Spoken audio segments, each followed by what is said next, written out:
Masters Manam. Oh my God, my beloved, unto this hour my soul sings, my spirit rejoices, my mind is hungry. Oh my beloved God, fill me with the fire of completeness.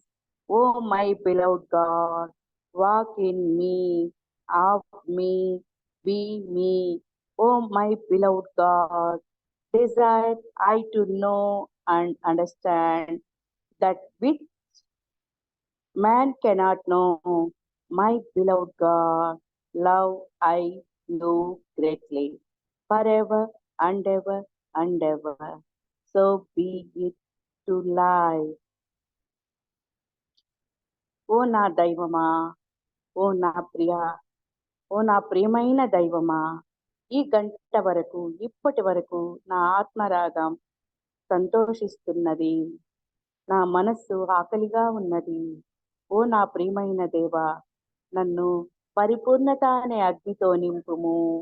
ఓ నా ప్రియమైన దైవమా, నాలోనే ఉన్నా, నాలోనే ఉండి, నాతోనే ఉండి నన్ను నడిపించండి తండ్రి. ఓ నా ప్రియమైన దైవమా, సాధారణ మనిషి తెలుసుకోలేనిది ఏదైతే ఉందో దానిని తెలుసుకొని అనుభూతిని అనుభూతిలోనికి తెచ్చుకొని నన్ను ఉన్నతీకరించుకోవాలని నేను కోరుకుంటున్నాను తండ్రి. ఉన్న ప్రియమైన దైవమా, నేను నిన్ను ఎప్పటికీ ఎప్పటికీ ఎప్పటికీ ప్రేమిస్తూనే ఉంటాను. So be it. అద్భుతమైన జీవితానికి తదాస్తు తదాస్తు తదాస్తు. So be it masters. Thank you so much. Love you all.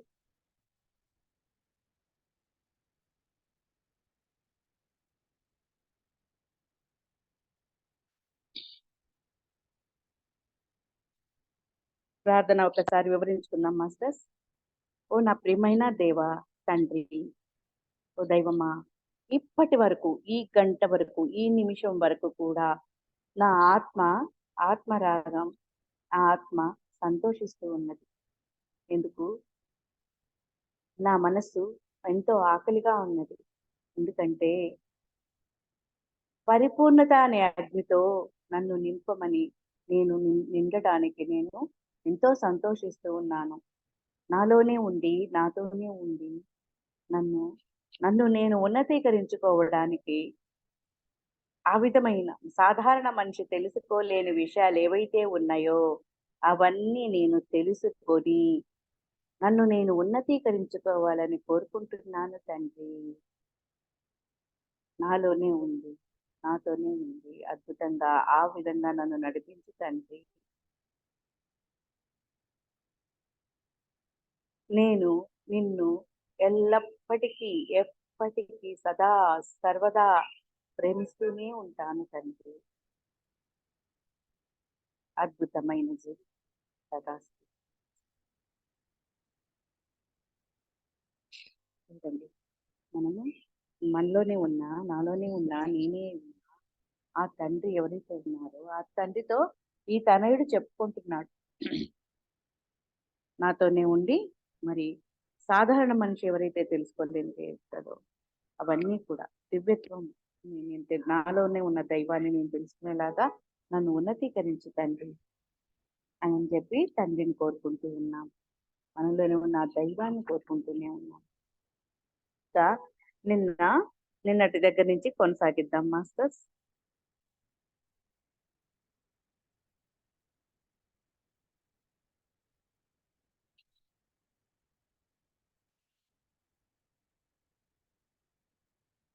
ఆలోచన సంవిధానపు శుద్ధిని కొనసాగిస్తూ మీరు ఉన్నప్పుడు మరింత మరింత అపరిమిత ఆలోచనలను ఆత్మ అనుభవంగా మీ ఉనికిలో ప్రాప్తించుకోవడానికి స్వీకరిస్తూ మీరు ఉన్నప్పుడు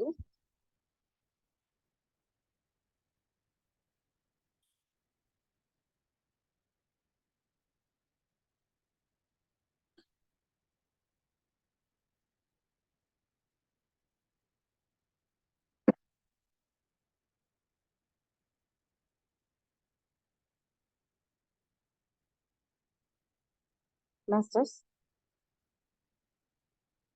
వినిపిస్తుందా మాస్టర్స్?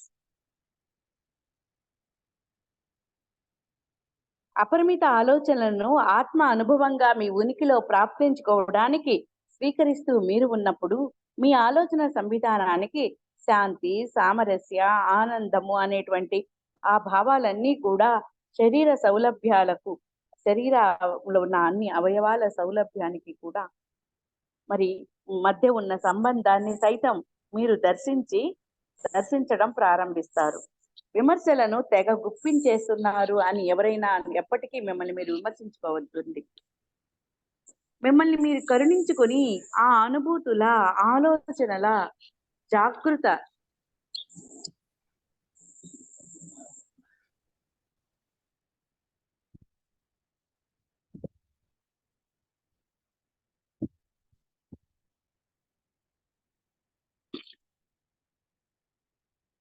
మిమ్మల్ని మీరు కరుణించుకుని ఆ అనుభూతుల, ఆలోచనల జాగృత చైతన్యాన్ని స్వీకరించి ఆ జాగృత చైతన్య విద్యను మీకు నేర్పనివ్వండి అంటున్నారు. ఇది ఇక్కడ నిన్న మనం సృష్టించబడిన మాటల సర్వస్వంలో ఈ విద్యను అతి చక్కగా వర్ణించే మాట ఒకటి ఉంది. ఉనికి అనేదే ఆ మాట. ఆ మాటకు అర్థం ఏమిటి అంటే ఉన్నది ఉన్నట్లు ఉండడం, ఆత్మస్థితిని యథాస్థితంగా ప్రేమిస్తూ ఉండడం అనే పొందుతున్న, స్వీకరిస్తున్న అనుభూతిగా భావంలో లీనమై జీవించడం అనే అర్థం. వర్తమాన క్షణంలో నిండుగా జీవించడమే ఉనికి అంటే ప్రస్తుత వర్తమాన క్షణంలో నిండుగా జీవించడమేనట. ఈ క్షణమే శాశ్వతమని మీకు అప్పుడు తెలుసుంటుంది కాబట్టి చేయదలుచుకున్న పనిని చేస్తూ ఉండడమే ఉనికి. ఆత్మ ప్రేరిత సాహస ధ్యేయాన్ని అనుసరిస్తూ ఉండడమే ఉనికి అంటే ఏంటంటే ఇక్కడ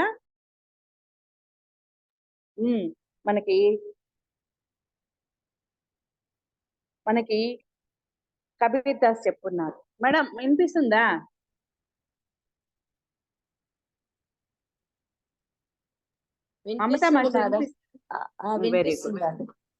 వినిపిస్తుంది మేడం. Thank you. ఆ విధంగా ప్రస్తుత వర్తమాన క్షణంలో ఉండడమే అన్నమాట. అంటే ఈ క్షణమే శాశ్వతం అని మీకు అప్పుడు తెలిసిపోతుంటుంది. కాబట్టి చేయదలుచుకున్న పనిని చేస్తూ ఉండడమే ఉనికిలో ప్రస్తుత వర్తమాన క్షణంలో ఉండడం అంటే ఆత్మ ప్రేరిత సాహస ధ్యేయాన్ని అనుసరించి ఆచరిస్తూ ఉండడమే ఉనికి. ఐ సరెండర్ అంటూ my souls journey and destiny. నా ఆత్మ ఏదైతే ప్రేరేపిస్తుందో, నా ఆత్మ ఏదైతే తన విధిని లిఖించుకుంటుందో దానిని మాత్రమే నేను అనుసరిస్తూ ఉన్నాను. ఐ సరెండర్ అంటూ మై సోల్ జర్నీ. ఆ డిక్లరేషన్ అనుసరించి మీరు ప్రస్తుత వర్తమాన క్షణమే ఉంది, ఇంకా మరేదీ లేదు అనుకుని గనక మీరు జీవించినట్లయితే ఆనందమే ఆనందం. దీనికే కబీర్ దాస్ ఒకటంటారు. ఏమంటారు? కాల్ కరైతో ఆజ్ కరైతో అభి కర్, పల్ మే పర్లై హోయగో కరైగో కబంటాడు. రేపు చేయవలసింది ఉంటే ఈ రోజు చేయవలసింది ఉంటే ఇప్పుడే చెయ్యి. ఏదైనా పని రేపు చేయవలసిన పనిని ఈ రోజు చేయవలసిన పని ఇప్పుడే చెయ్యి. ఎందుకంటే ఒక్క క్షణంలో ప్రళయం వచ్చిందనుకో, అప్పుడు నువ్వు అనుకున్న పని ఎప్పుడు చేయగలవు అని అంటారన్నమాట. అది ఇక్కడ చెప్తున్నారు. ఈ క్షణమే శాశ్వతం అని నువ్వు తెలుసుకుని చేయదలుచుకున్న పనిని చేస్తూ ఉనికిలో నువ్వు వెళ్తూ ముందుకు వెళ్తావు అంటారన్నమాట. ఉనికి అంటే ఏంటి? పరమార్థం ఏంటి? ఉనికి అంటే పరమార్థం ఏంటి అసలు అంటే, ఉనికిగా మీరు ఉంటున్నప్పుడు మిమ్మల్నో మీరు విమర్శించరు, పక్కన వాళ్ళని విమర్శించం, మనల్ని మనం విమర్శించుకోం, ఏర్పడుతున్న ఏ ఆలోచనను కూడా మనం విమర్శించాం. మంచి గాని చెడు గాని అప్పుడు అక్కడ ఉండదు. సాధ్యము అసాధ్యము అన్నది కూడా అప్పుడు అక్కడ ఉండదు. సవ్యము అపసవ్యము కూడా ఉండదు. అక్కడ కనిపిస్తున్న అందాలను సావకాశంగా అనుభవింపనిచ్చే, అనుభూతిని పొందగలిగేటువంటి కాల భ్రమ సైతం మీకు అప్పుడు ఉండదు. ఉనికి స్థితిలో మీరు ఉంటున్నప్పుడు ఓ వర్తమాన నిత్య జీవనమే, శాశ్వత వర్తమానం మాత్రమే అక్కడ ఉంటుంది.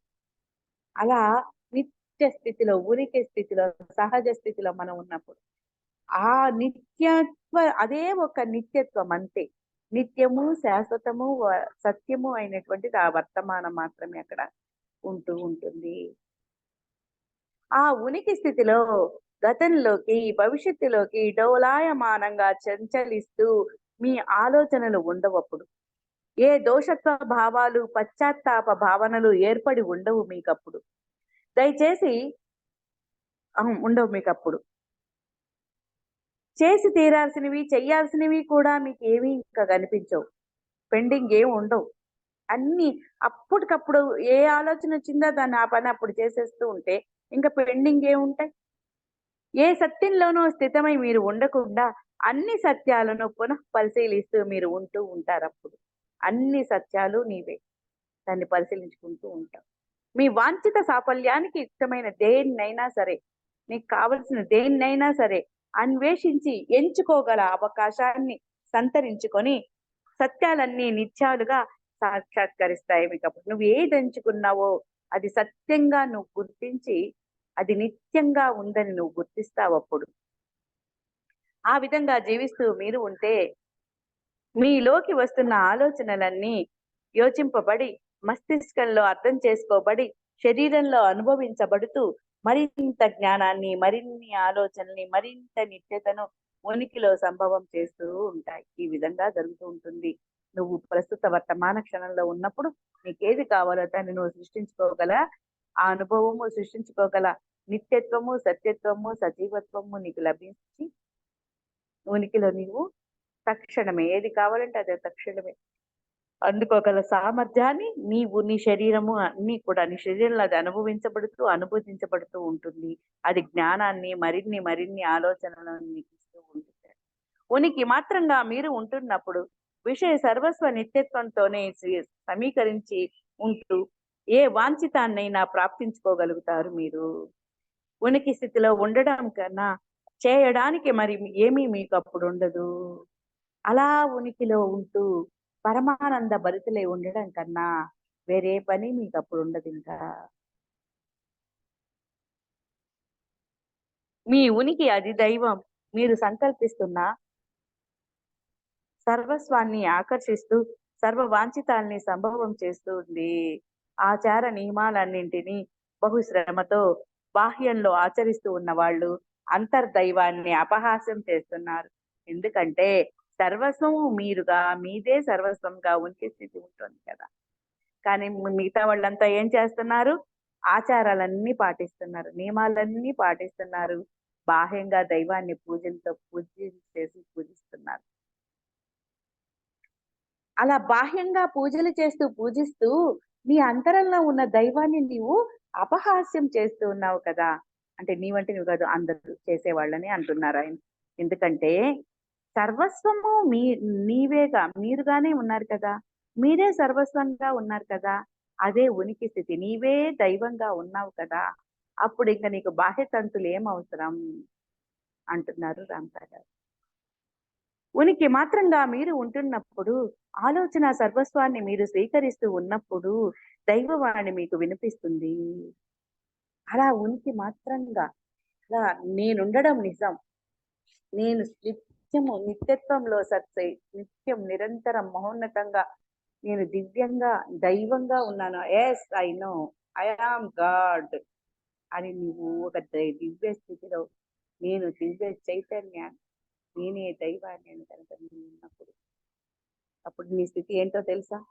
అప్పుడు దాని సృష్టి ఆలోచన సర్వస్వాన్ని నీవు స్వీకరిస్తూ ఉన్నప్పుడు ఏం జరుగుతుందో తెలుసా? నీ దైవ వాణి, నీ దైవ స్వరం నీకు వినిపిస్తుంది.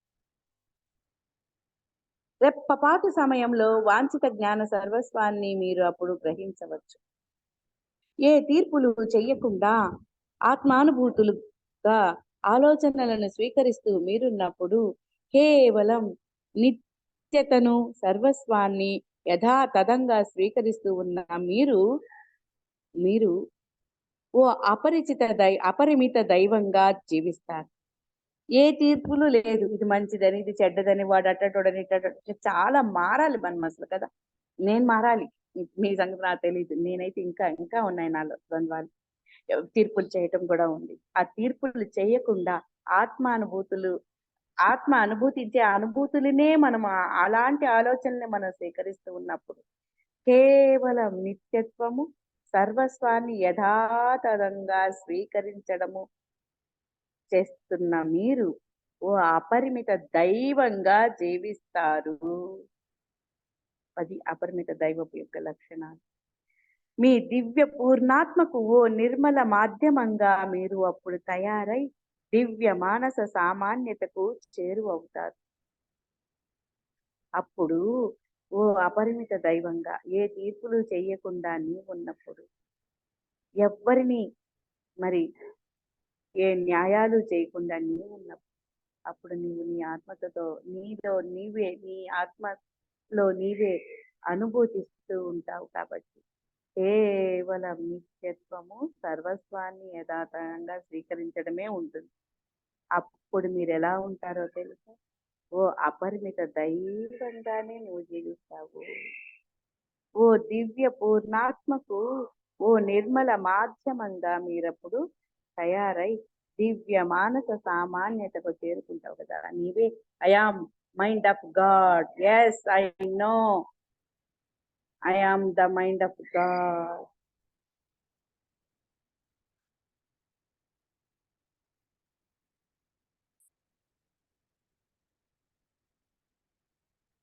దివ్య మానస స్థితికి నువ్వు మైండ్ ఆఫ్ గాడ్ చేరుకుంటావు. ఆ స్థితికి నువ్వు చేరుకుంటావు. Yes, I know I am the power of God. I am God. Yes, I know I am the mind of God. I am God అనే స్థితికి నువ్వు చేరుకుంటావు. డిక్లరేషన్స్ ఎరుకతో సమ్మతితో జ్ఞానంతో సర్వస్వాన్ని అనుమతిస్తూ జీవించడాన్ని మీరు నేర్చుకోండి. సో మీ ఎరుకతో స్పృహతో ఉండండి. Yes, I am awakened. నేను జాగృత స్పృహని. సమ్మతితో ఎస్, ఐఎమ్ అండర్స్టాండింగ్. నన్ను నేను అర్థం చేసుకున్నా. సమ్మతి ఒప్పుకున్నా, నన్ను నేను ఒప్పుకున్నా. Yes, I am understanding. జ్ఞానంతో yes, I am genius. Yes, I know I am genius. జ్ఞానంతో సర్వస్వాన్ని అనుమతిస్తూ yes, I know I am all wise knowing intelligence. సర్వస్వాన్ని అనుమతిస్తున్నావు. అంతా నేను I see the God in all people and things అనే declaration. నేను అన్ని సర్వస్వంలోను దైవాన్ని చూసి ఐ సీ ద గాడ్, నేను దైవాన్ని అంతటా దర్శిస్తాను. ఇన్ ఆల్ పీపుల్, అందరి మనుషుల్లోను, అండ్ థింగ్స్, అన్ని వస్తువులను, అంటే సర్వత్రా దైవాన్ని దర్శిస్తాను అనే విధంగా జీవించడాన్ని మీరు నేర్చుకోండి అని రాంతా గారు చెప్తున్నారు. పరివర్తిత అహాన్ని మీరు అప్పుడు జయిస్తారు. అబ్బా, నీకు ఇంత సీన్ ఉందా, నువ్వు దేవుడువా, అప్పుడు నువ్వు దేవుడు అంట అని వాయిస్ ని ఇవ్వబోతున్న ఆ పరివర్తిత అహంకారాన్ని మనము జయిస్తామట. సప్తమ ప్రజ్ఞాతలాన్ని, సప్తముద్రను, సప్తమ స్వర్గాన్ని అప్పుడు మీరు అందుకుంటారు. అప్పుడే మనము సప్తమ తలము అంటే సహస్రార స్థితికి చేరుకుంటాం. సప్తమ ముద్ర అంటే మన పిట్యూటరీ విచ్చుకోవడం. మరి సప్తమ స్వర్గాన్ని అంటే మనం అన్లిమిటెడ్నెస్ లోకి, 7వ తలంలోకి, సహస్రార స్థితిలోనికి అప్పుడు మనం చేరుకుంటాం. అటువంటి లక్షణాలన్నింటినీ మనం సంతరించుకున్నప్పుడు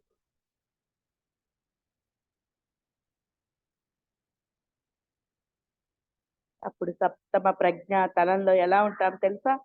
ఏ తీర్పులు ఉండకుండా ఓ నిరంతర జీవిత నిత్యత్వమే అప్పుడు అక్కడ ఉంటుంది కదా.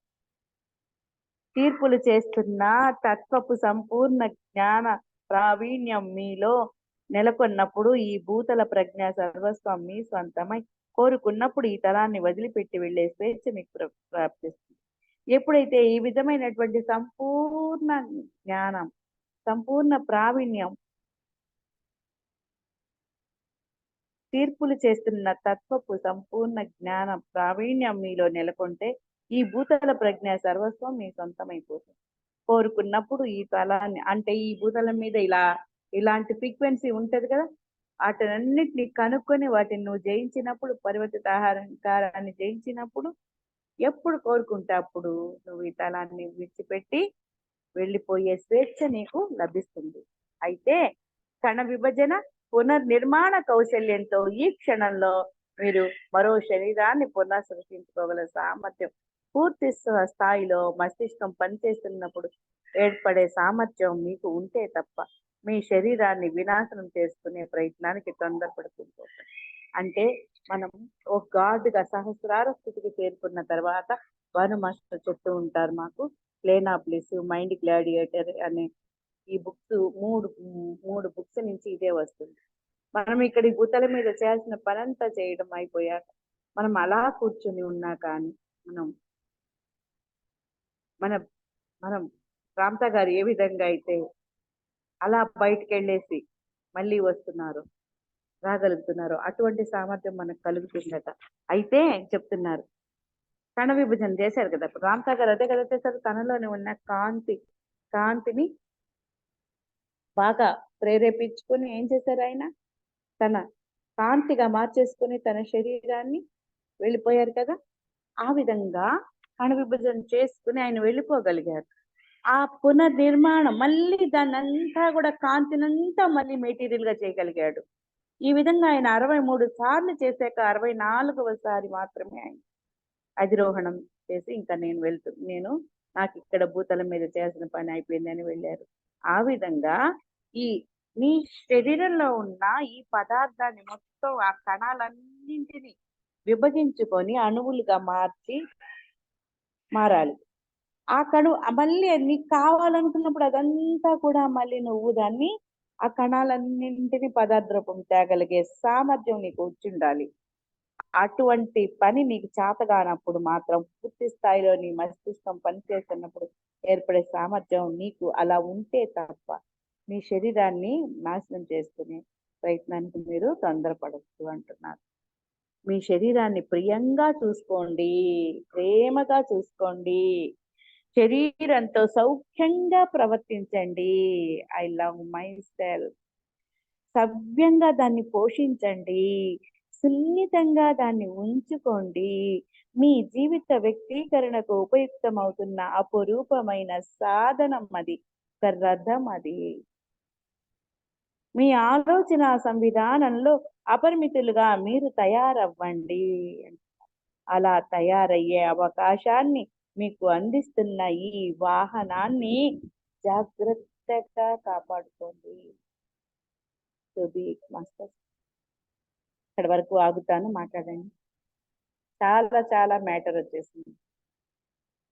ఎవరు మాట్లాడతారు?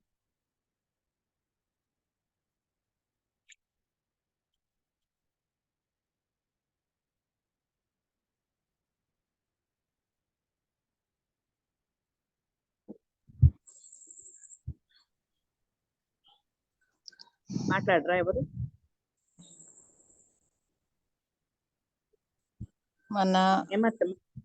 మన ఉనికిలో మేడం చెప్పండి అమ్మా శ్యామల గారు. మన ఉనికిలో మనం సర్వస్వము మంచిగా ఆలోచిస్తూ ఎదుటి వారిని విమర్శించకుండా మన అద్భుతమైన ఆలోచనలు మన మస్తిష్కం నిండా ఉండి మనలోనే ఉన్న దైవాన్ని మనం సృజించుకుంటూ ఉండాలి అన్న. Wonderful wonderful.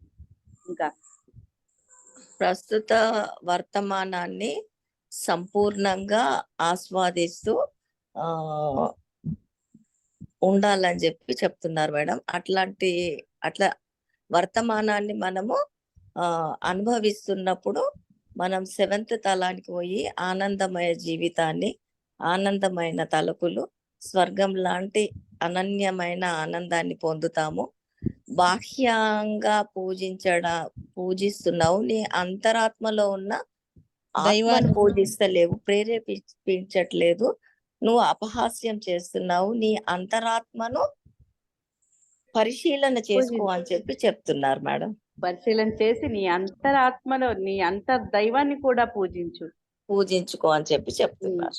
ఆ అంటే నువ్వు ఏం చేస్తున్నావు ఇప్పుడు దాకా? నీ బయటనే పూజ చేస్తూ నీ అంతరంలో ఉన్న దైవాన్ని ఎక్కిరించినట్టుంది. అలా ఆయన్ని విస్మరించినప్పుడు, నీ లోపలే ఉన్న దైవాన్ని నువ్వు విస్మరించినప్పుడు. సో చాలా బాగా చెప్పారు. ఇంకా శ్యామలా గారు. మొత్తానికి ఏంటంటే లవ్ మై సెల్ఫ్, మీ దేహాన్ని ప్రేమించండి, మీ ఆత్మని ప్రేమించండి అని. దేహాన్ని ఎలా చూసుకోవాలంటే పవిత్రంగా, సుకుమారంగా. దేహాన్ని ఎంత సౌఖ్యంగా. బాగా చూసుకుంటే దేహాన్ని ఎంత బాగా చూసుకుంటే, ఇప్పుడు మనం దేవాలయంకి ఎలా పోతామో, పవిత్రంగా ఎలా పెడతామో, అలాగే దేహాన్ని చూసుకుంటే ఆత్మను కూడా ఆ విధంగానే ప్రేమించమంటున్నారండి. అందులో ఆ దేహాన్ని ఆవరించి ఉన్న ఆ దేహదారి అయిన ఆ దేహంలో ఉన్న ఆ దైవం అంత సౌఖ్యంగా, అంత కంఫర్ట్ గా ఉంటుంది. I love my self, I love my body, so be it. Yes, I love my body, I love myself, I love my God. Yes, so be it. చాలా బాగుంది. చాలా బాగా చెప్పారు సార్. ఇంకా దాని గురించి ఇంకొక పేర కూడా చాలా బాగుంది శరీరం గురించి. మీరు స్త్రీమూర్తులైతే స్త్రీలుగా మీరు ఉండండి, పురుష పుంగువులైతే మీరైతే పురుషులుగానే మీరుండండి. మిమ్మల్నిగా మీరు ప్రేమించుకోండి. నువ్వుగానే ఉండు, మీరుగానే ఉండండి. ఎవరినో అనుకరించద్దు. మీ శరీరాన్ని మీ శరీరాన్ని దుర్వినియోగం చేయవద్దు. దేహ సహజ స్థితిని చెడగొట్టుకోకండి. నువ్వు స్త్రీవనుకో, స్త్రీలు ధరించే దుస్తులే ధరించుకో. చక్కగా స్త్రీలు ఎలా ఉంటారో అలా ఉండు. స్త్రీ పురుషుగాను, పురుషుడు స్త్రీగాను అలా ఉండి నీవు ఉన్నప్పుడు నీవు ఏది ధరిస్తావో అదిగా నీ ఫీలింగ్స్ వస్తుంటాయి కదా. అందుకనేమో మరి ఆయన చెప్తూ ఉన్నారు, అది ప్రత్యేకంగా చెప్తున్నారు. చూడండి, మీ మహనీయతను మీరు గుర్తించండి, దివ్యత్వ స్థితిలోనే మీరు ఉండండి, మిమ్మల్ని మీరు ప్రేమించుకోండి. Yes, I know I love my self unconditionally. అందరూ చెప్పండి masters. Yes, I know love unconditionally. Unconditionally myself. Yes, I love unconditionally myself. I love unconditionally myself. ఒకటి అండ్ అదర్స్ కూడా. ముందు మనల్ని మనం మనల్ని మనమే ప్రేమించుకున్నప్పుడు ఎక్కడి నుంచో ఎవరో ఎందుకు వస్తారు? ఎవరికేం పట్టింది? చక్కగా మేడం చాలా బాగుంది. ఇంకా మనం మన మీ మహనీయతను గుర్తించండి, నీలో ఉన్న నీ గొప్పతనాన్ని నువ్వు గుర్తించు, దివ్యత్వ స్థితిలోనే మీరు ఉండండి. ఎస్, ఐ నో నేను దివ్య చైతన్యాన్ని,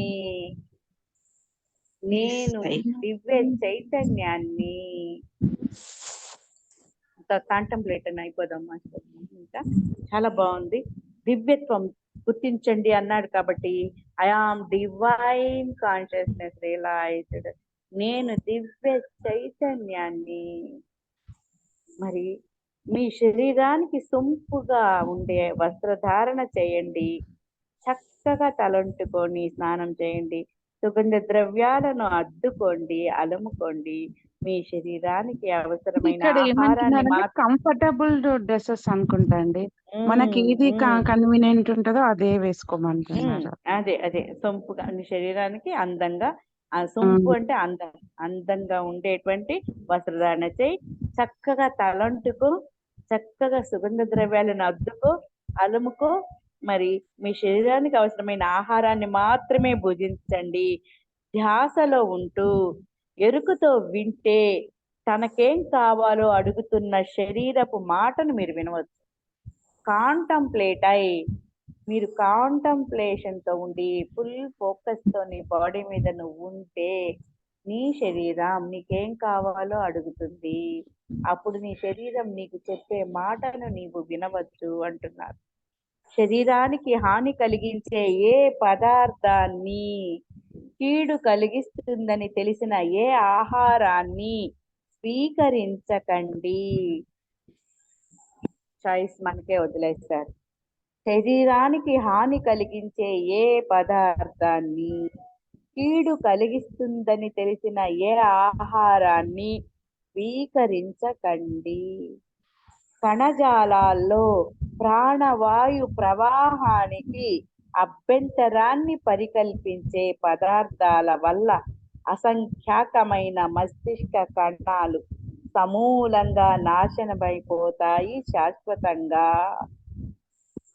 దిస్ పాయింట్ మాస్టర్ బుక్స్ ఉంటే 431 పేజీలో చూడండి. శరీరానికి నీ కణజాలాల్లో ప్రాణవాయు ప్రవాహానికి అభ్యంతరాన్ని కల్పించేటువంటి పదార్థాలను స్వీకరించడం వల్ల ఏమవుతుందంటే అసంఖ్యాకమైన మస్తిష్క కణాలు, మస్తిష్కంలో అసంఖ్యాకంగా కణాలు ఉంటాయట, అవి సమూలంగా శాశ్వతంగా నాశనం అయిపోతాయంట. అటువంటి శరీరానికి హాని కలిగించేది అది ఏంటో మనమే చాయిస్ తీసుకోవాలి, మనకు ఇక్కడేమి చెప్పలేదు. శిథిల కణాలను పునర్నిర్మించుకునే సామర్థ్యం మీ మస్తిష్క, ఒకసారి శిథిలమైపోయాయనుకోండి కణాలు, వాటిని మళ్ళీ పునర్నిర్మించుకునే సామర్థ్యం మస్తిష్కంలో ఉండే కణాలకు లేదంట. మామూలుగా బాడీలో అయితే ఇప్పుడు కట్ అయింది, ఎక్కడైనా దెబ్బ తగిలింది, మన గాయం ఎందుకు మారుతుంది? మళ్ళీ కణ విభజన చేసుకుని కొత్త శరీరాన్ని పునర్నిర్మించుకుంటాయి. కానీ మస్తిష్కంలో మాత్రం ఆ కణాలు శిథిలమైపోతే ఒక్కసారి మళ్ళీ పునర్నిర్మించుకునే సామర్థ్యం ఆ మస్తిష్కానికి ఉండదట. నేను చెప్పలేదు మాస్టర్, ఇక్కడ అంతా చెప్తున్నారు. సో కాబట్టి మస్తిష్క సామర్థ్యం అలా క్షీణించినప్పుడు ఓ ఆలోచనను అనుభూతిగా మలచి సంభవం చేసుకునే సామర్థ్యం కూడా నీకు అంతరించిపోతుంది. ఓ ఆలోచనను మీరు చేయగలుగుతున్నా నిష్ఫలంగానే మీకు అది పరిణమిస్తుంది. నువ్వు అప్పుడు ఆ విధమైన మస్తిష్క కణాలు నాశనం అయిపోతే నీకు అనుభూతి ఇంకా కలగదు. నువ్వు ఆలోచన చేసి ఫోకస్ చేసినా గానీ అది ఫలించదు అంటున్నారు ఇక్కడ. మరి మీ ఆనందం కూడా అర్థమైపోతుంది అంతటితో. ఓ అనుభూతి పారవశ్యాన్ని అందించలేని ఆలోచన వల్ల ఎలా వస్తుంది ఆనందం? ఓ అనుభూతిని అందించలేని ఆలోచనతో ఆలోచన చేసినందువల్ల ఆనందం ఎలా వస్తుంది అంటున్నారు. ఓ అనుభూతి మీలో ఏర్పడకపోతే ఓ ప్రజ్ఞ కూడా మీకు ప్రాప్తించదు ఈ తలం మీద. ధూమపానాలను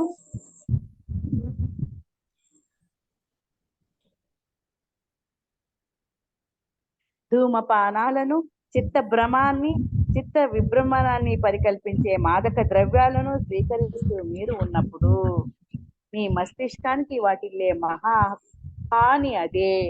వాటి స్వారస్యంలో మీరు ఉన్నప్పుడు మీ మస్తిష్కానికి అందవలసిన ప్రాణవాయువు ప్రవాహాలు ఆగిపోతూ ఉంటాయి. అలౌకిక పారవశ్య భావన మీరు పొందుతూ ఉన్న అనుభూతి ఆ మస్తిష్కం మరణం వల్లే కలుగుతుంది. మస్తిష్క నాశనం వల్లే అది మీకు అనుభవం అవుతుంది. ఆ మత్తులో పడిపోతున్న ప్రతిసారి మీ ప్రజ్ఞా గ్రహణ సామర్థ్యాన్ని మీరే హరించేసుకుంటున్నారు. చివరికి కనీసం నవ్వే శక్తి గాని ఏడ్చే శక్తి గాని ఉండని పరిస్థితికి ఏర్పడుతుంది మీలో. కొంతకాలం ఇలా జరిగిన తరువాత ఓ అనుభూతిని ప్రేరేపించి సృష్టించగలిగే బలం ఏ మస్తిష్క భాగంలోనూ అప్పుడు మీకు ఉండదు. ఓ పువ్వు విచ్చుకోవడానికి మీరు పరితపించే స్థితిని, అరుణోదయ శోభా సర్వస్వాన్ని గ్రహించడానికి నిరీక్షించే స్థితిని, మహాప్రజ్ఞానుభవ స్థితిని ప్రాప్తించే సాధనం ప్రజ్ఞాగ్రహణ సామర్థ్యమే.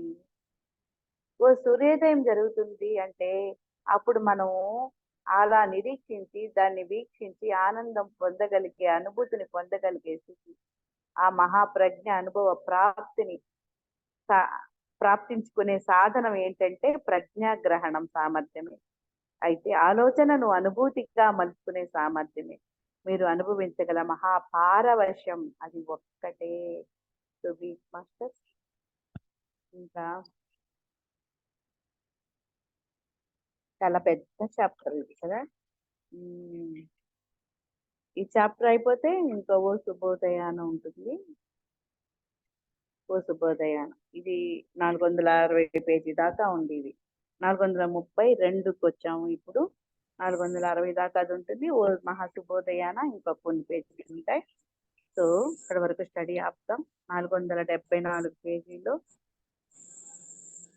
74 కూడా కాదు, 71 471వ పేజీకి మనకి ఈ బుక్ అయిపోతుంది స్టడీ. తర్వాత ఏం చేసుకుందాం అనేది మనం మాట్లాడుకుందాం తర్వాత. ఓకేనా మాస్టర్? అందరం మాట్లాడుకుందాం. మేడం చెప్పండి. మేడం నేను ఒక పాట పాడతాను మేడం. నోటిలోని మౌనము మనసులోని శూన్యము, నోటిలోని మౌనము మనసులోని శూన్యము, దాని పేరు ధ్యానము, దాని పేరు